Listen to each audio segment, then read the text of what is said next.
Maria Antónia Espadinha regressou a Portugal na semana passada, depois de mais de 2 décadas à frente do ensino superior e dos estudos portugueses em Macau.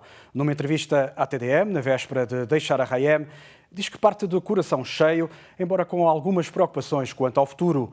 É a reportagem especial desta semana da jornalista Ana Isabel Dias. Maria Antónia Espadinha, mais de 2 décadas no território, 14 anos na Universidade de Macau, dos quais 10 à frente do Departamento de Português e os últimos anos como vice-reitora da Universidade de São José, onde falou à nossa reportagem na véspera de partir. Professora emérita de ambas as universidades, chegou a 22 de março de 1994, vinda da Faculdade de Letras da Universidade de Lisboa. A Universidade de Macau, que veio conhecer, apresentou-se diferente da imagem que trazia. Surpreendeu-me pelas coisas boas que tinha.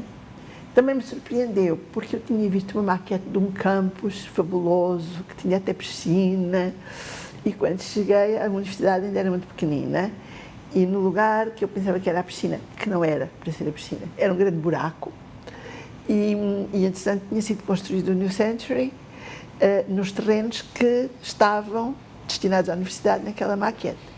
Poucos dias depois de ter chegado, estava a dar aulas de português a alunos com um comportamento a que não estava habituada. Foi a coisa talvez mais chocante, foi de que os alunos não contestavam nada do que o professor dizia. Podiam não cumprir, mas a gente ia para fazer, calavam-se. E eu comecei uma grande diferença em relação ao que havia na Faculdade de Letras. Eu, na Faculdade de Letras, tinha o privilégio de ter alunos muito interessados, mas aqui, quer dizer, não sabia se era interesse, não era. Depois, aquele respeito, o respeito nunca é excessivo, mas que era chocante, porque eu não estava habituada a tanto.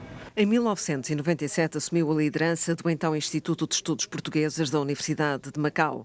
2 anos depois, o Instituto passou a departamento, onde ficou até 2007 e continuou por mais um ano como vice-diretora da Faculdade de Humanidades. Assistiu a altos e baixos e retém um momento de grande expansão quando, em 1999, se anunciava uma época de grande mudança. Houve um corte drástico, mas que teve bons efeitos, porque havia uma cultura de professores em tempo parcial. E eu tive autorização para recrutar professores. Eu recrutei professores. O departamento depois passou a ser departamento, integrado na faculdade, o que eu acho que foi uma benção.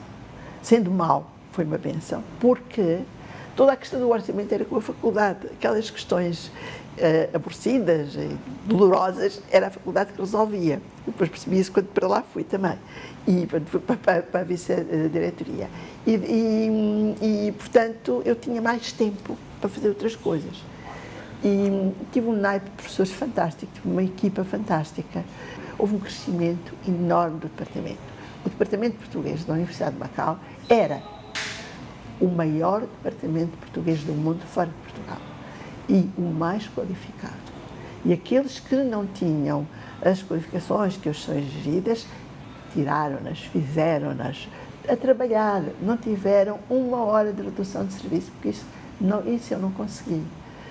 Não tiveram 1 hora de redução, não tiveram um semestre livre. Além do esforço, o departamento conheceu também um momento sem precedentes. Tive, e isso foi ainda antes da transição, aquilo que eu chamo de meu ir ao milhões, que foram os alunos que vieram de Pequim, do Ministério dos Negócios Estrangeiros. E, de facto, neste momento, há 2 ou 3 que já são conselheiros e qualquer dia são embaixadores. E que foi um presente magnífico de jovens ávidos de conhecer. Uma desses jovens é agora a diretora, a coordenadora de português da Politécnica, a Hadley. Maria Antónia Espadinha sente-se gratificada. Sinto muito. É assim como fazer bolos e vê-los crescer. Foi uma experiência fantástica. Vê com alguma apreensão o futuro do Departamento Português. Considera que são importantes os professores bilíngues, sobretudo nos primeiros 2 anos, mas defende, por um lado, que o ensino da língua ao nível universitário deve caber primordialmente a falantes nativos. Por outro lado, que deve ser dada prioridade aos que foram formados pela Universidade de Macau. Até uma determinada altura, nós só tínhamos portugueses, abrimos, porque o mundo português não é só de Portugal, é um mundo grande. Vieram colegas excelentes do Brasil, não vem ninguém de outros países porque não concorreu, porque eles têm carência de professores e não vêm. Quer dizer, agora estava aí a professora Inocência, que é de um outro país, mas cuja educação foi, universitária pelo menos, foi feita em Portugal. E, portanto, eu acho que essa amálgama, os serem expostos a vários tipos de português, a várias pronúncias, etc., é riquíssima para os alunos. Acho que os professores chineses são ótimos. Na Universidade de Macau há professores que se formaram connosco e que são muito bons, e eu vejo com desgosto que nem sempre são os mais apreciados por si. E sem querer criticar, não deixa de apontar os problemas que vê no Departamento de Português da Universidade de Macau. Eu acho que o departamento neste momento está um bocadinho em crise. Houve um desinvestir da parte da universidade e, sobretudo, há, na minha opinião, uma falta de boa compreensão da missão do Instituto por parte da faculdade. A direção da Faculdade de Letras da Universidade de Macau quer decidir coisas que não sabe. Ensinar português como língua estrangeira não é o mesmo que ensinar chinês a chineses ou como língua estrangeira. São duas línguas estruturalmente diferentes, são duas abordagens que não podem ser iguais. As técnicas de ensino podem ser muito boas, mas não funcionam sempre da mesma maneira, e os professores é que julgam. Quando eu fiz estágio, porque eu fiz estágio de liceu, quando eu fiz estágio, o meu metodólogo dizia sempre: um bom livro com um mau professor não funciona, um mau livro com um bom professor funciona, porque o professor sabe gerir. Não quer dizer que sejam maus professores, não podem usar as técnicas que se usam para uma outra língua e serem sujeitos a avaliações por quem não, e com todo o respeito, não tem capacidade para avaliar.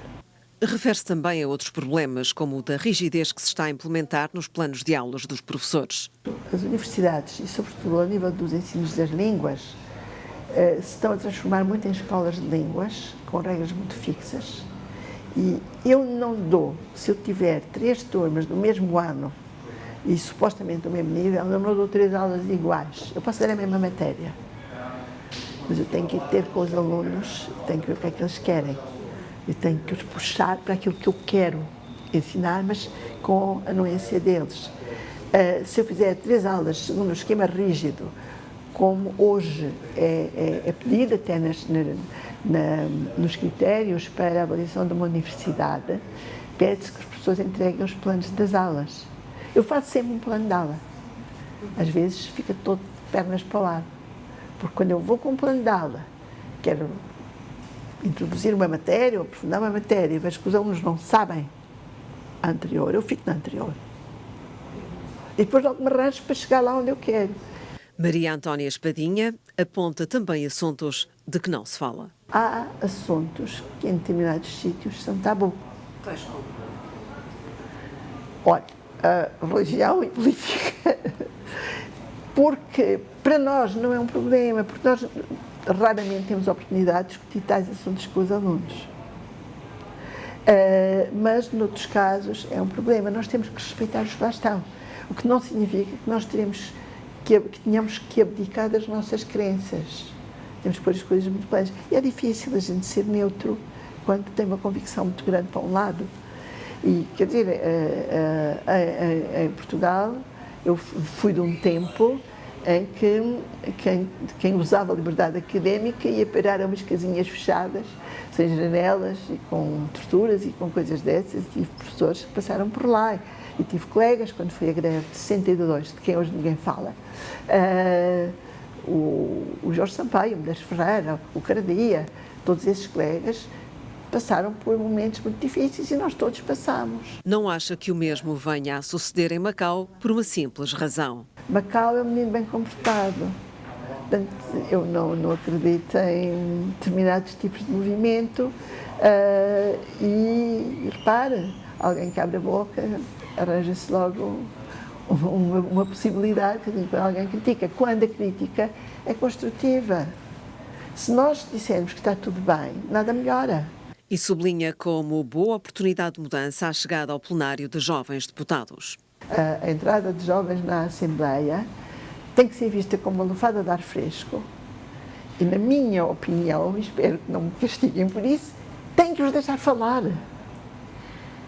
Eles não estão ali para dizer amém, eles estão ali para trazer problemas de que as outras pessoas, porque têm outras formações, outra idade e outros interesses, não sabem ou não querem falar, ou não querem aceitar.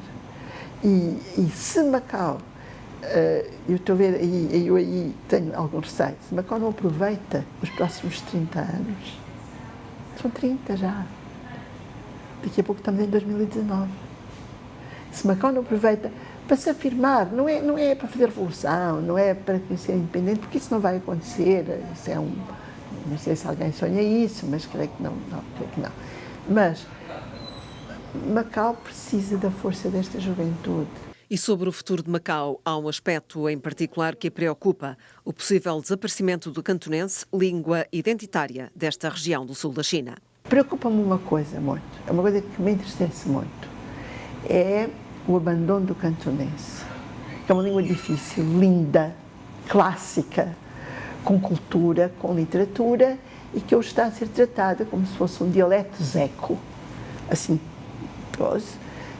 Eu percebo que haver uma língua unificadora é cómodo e é útil, mas se a China respeita as línguas das minorias étnicas, o cantonense não é uma língua de uma minoria étnica, o cantonense é uma língua. E vejo com muita apreensão que se despreza. Destruir uma língua é muito fácil. É preciso que haja uma resiliência muito grande de um povo para que a língua se mantenha. Maria Antónia Espadinha, que foi vice-reitora da Universidade de São José, afeta à Universidade Católica Portuguesa, vê também com alguma apreensão a liberdade religiosa. Uma notícia que foi dada, assim, em voz baixinha, na rádio e na televisão, sobre as religiões e sobre a proibição de os membros do partido terem religiões ou praticarem religiões. Essa preocupa-me muito. Disseram, mas dá sempre boatos, eu não gosto de repetir boatos, serão outras coisas mais assustadoras, mas eu não vou repeti-las. Mas esse, para mim, é um indício muito forte. O Vietnã é um país comunista. Segundo um guia turístico com quem eu fiz uma volta agora há alguns dias, há um mês e tal, com muita corrupção. Mas as pessoas são livres de ir às igrejas que quiserem praticar a sua religião. E algumas delas são comunistas. Se uma pessoa for mesmo idealista, ela está muito próxima do cristianismo. Muito ligada à comunidade portuguesa e contando-se entre os fundadores da Casa de Portugal em Macau, onde continua como vice-presidente da Assembleia Geral, defende que os portugueses fazem falta à região administrativa especial. Somos os únicos que refilam, não é? Somos os refilões da casa. Faz falta. Gostava que houvesse uma união mais forte. E dos 24 anos de vida em Macau, elege um momento como o mais marcante. Sentimentalmente, foi ver descer a bandeira.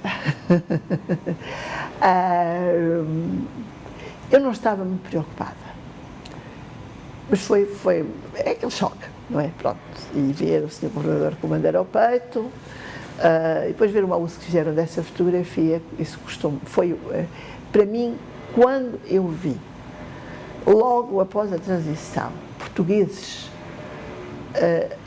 atacar portugueses, fiquei muito chocada. Para mim, foi a maior preocupação. O resto, não. Porque se o governo de Macau se mantiver, como nós dizemos nas suas tamanquinhas, a China respeitará até ao fim. Vai tentando, porque é um Estado soberano e quer impor as suas coisas. Mas é preciso ter em conta que há uma lei básica e que antes da lei básica há o acordo. De Macau leva muitas e boas recordações, mas há uma que a comove e marca o lugar predileto. É a procissão de 13 de maio.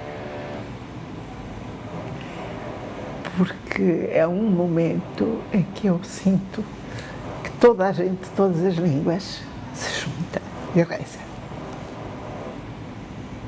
E pronto, eu juro. Olha, muito obrigada. Nada.